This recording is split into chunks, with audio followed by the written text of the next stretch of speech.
Geezer Butler has been in touch with Ozzy Osbourne every day, says he would love to play one final Black Sabbath concert. During an appearance on the May 28th episode of SiriusXM's Trunk Nation with Eddie Trunk, Black Sabbath bassist Geezer Butler was asked about Ozzy Osbourne's recent comment that he would like to play one final Sabbath concert with the band's original drummer Bill Ward. Geezer said, "Of course there's an interest, but there's a big but, you'd have to speak to Bill about it. Everybody wants to do it capable." Speaking about whether he thinks Bill would be able to play a couple of songs, either as part of a concert or a new Sabbath recording project, Geezer said, "I don't think so. Maybe, I don't know. I mean, the way technical things happen these days, maybe a couple of songs, but who knows? There wouldn't be any traveling involved. We wouldn't be actually all in the studio at the same time together. So it could be done that way, maybe." Circling back to Ozzy's comment that he would like to play one final Sabbath show in the band's original hometown of Birmingham, United Kingdom, Geezer said, "Ozzy was hoping to finish it all off next year back in Aston, at the Aston Villa. I'm definitely up for it, to finish the whole thing off." Asked if there has been any dialogue between all the Sabbath band members about one final show or if it's just Ozzy talking about it in the media, Geezer said, "Me and Ozzy have agreed, but I'm not sure about anybody else." When host Eddie Trunk pointed out that Geezer wrote in his autobiography Into the Void, From Birth to Black Sabbath, and beyond that he hadn't spoken to Ozzy in years, Butler revealed that he has since been in touch with Osbourne every day practically. "There was a lot of miscommunication. He didn't think I was asking about his health cause I know he's been going through a lot of health problems, and I was sending all these messages to him,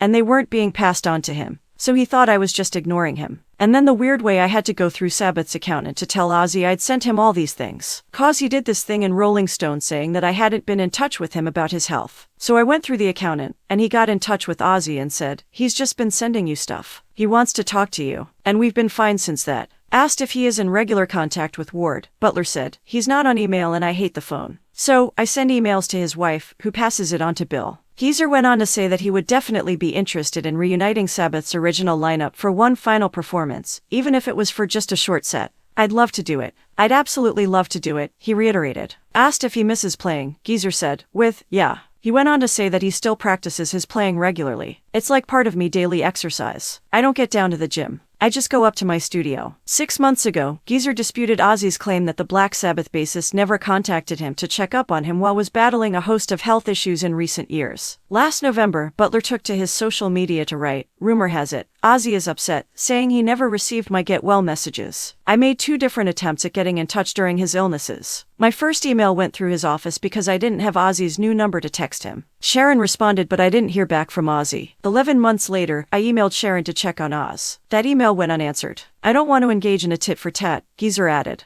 "Having made 2 attempts to wish Ozzy well, without a reply, I figured it best to privately keep him in my thoughts." In Into the Void, From Birth to Black Sabbath, and beyond, Butler addressed his relationship with Ozzy, writing, "Me and Ozzy are fine. It's just that we're both ruled by our wives. He's got a big heart and was always there for me in times of trouble. We might not be as close as we were, but we'll always be brothers." Last fall, Ozzy blamed the breakdown in his friendship with Butler on a falling out between his wife, manager Sharon, and Geezer's wife, manager Gloria Butler. He told Rolling Stone UK, "Tony Iommi has been so supportive of me since my illness. Geezer Butler hasn't given me one fucking phone call. Not one fucking call. When his son was fucking born, I phoned him every fucking night even though we were at war with each other, Black Sabbath and me. I thought, fuck it, he's my mate. I'm gonna call him. But from him, not one fucking call. It's sad, man," he continued. "We all grew up together, and he can't pick up the fucking phone like a man and see how I'm doing. Even Bill Ward has been in touch with me. I said some things about Bill, and I don't know why I said it, but when I came through my illness, he contacted me. I'm not in shock. I'm just very fucking sad that he can't just call me after all this time and say, how you doing? Fucking arsehole." Asked why he and Geezer had a falling out in the first place, Ozzy said, "His wife and my wife had a falling out.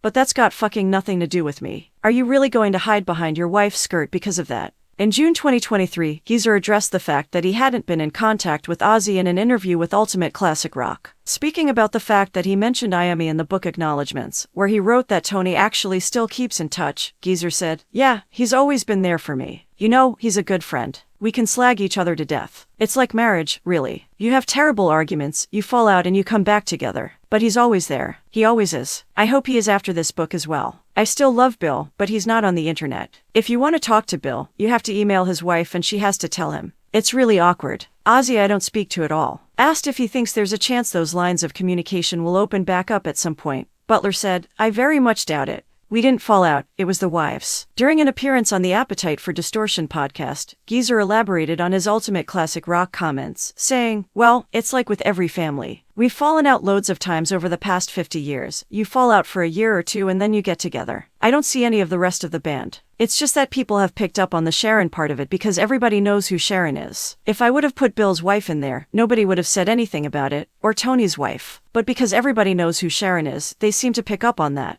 We were such a close band anyway. You have these fallouts and you beat each other up and whatever, and you don't talk to each other for 2 or 3 years, and then you get back together as if nothing's ever happened." Butler and his wife, Gloria Butler, split their time between Henderson, Nevada and Utah, while Ozzy and his wife, Sharon, are preparing to move back to the United Kingdom after living in California for the last few decades. In 2022, Ozzy described Tony to Metal Hammer magazine as incredibly supportive while admitting that he hadn't spoken to Butler in a while. "Last I heard, he was living in Vegas," Ozzy said. During an August 2020 appearance on Steve-O's Wild Ride podcast, Sharon Osbourne was asked if it's correct to say that when the original Black Sabbath lineup reunited more a decade ago, it was done on her terms, with her husband owning the Sabbath name and the other members of Sabbath acting as employees of the band. She responded, "It's about right, but Ozzy and Tony own the name.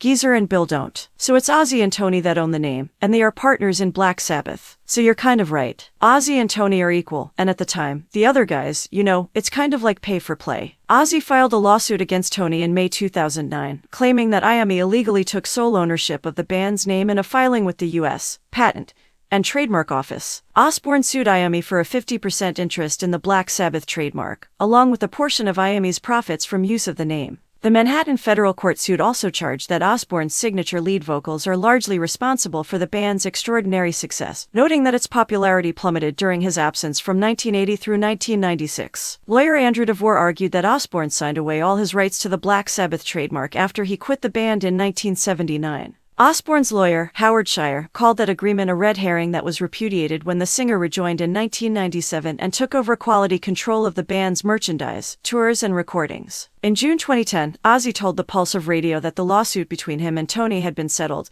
and that everything was okay between them. According to Rolling Stone, Butler had sold his share of the Black Sabbath band name to IAME in 1984 and has since gotten over any regrets. "I still get a quarter of everything, so it doesn't matter financially," he told the magazine. "It's just that I can never go out on the road and call myself Black Sabbath." In his book, Butler wrote that the original Sabbath reunion didn't go as planned after it was announced in November 2011, adding that there was a big row about the Sabbath name, all over again. "I was under the impression that since the original members were back together, writing and recording a new album, the name would revert to all 4 of us, whatever had happened between Tony and Ozzy a couple of years earlier," Geezer wrote. But when the name was discussed, it became clear that Tony and Ozzy had no intention of sharing the Sabbath name with me or Bill. "I felt cheated, so I left the band again. They got someone in to replace me, but a couple of weeks later I got a call from Tony, begging me to come back. In the end, I got my lawyers on the case and they managed to sort everything out. I was assured that despite not part-owning the Sabbath name, everything would be split equally, and the band wouldn't be able to tour as Sabbath without my approval, if needed." Into the Void, From Birth to Black Sabbath, and Beyond was released in June 2023 in North America via HarperCollins and Print Day Street Books.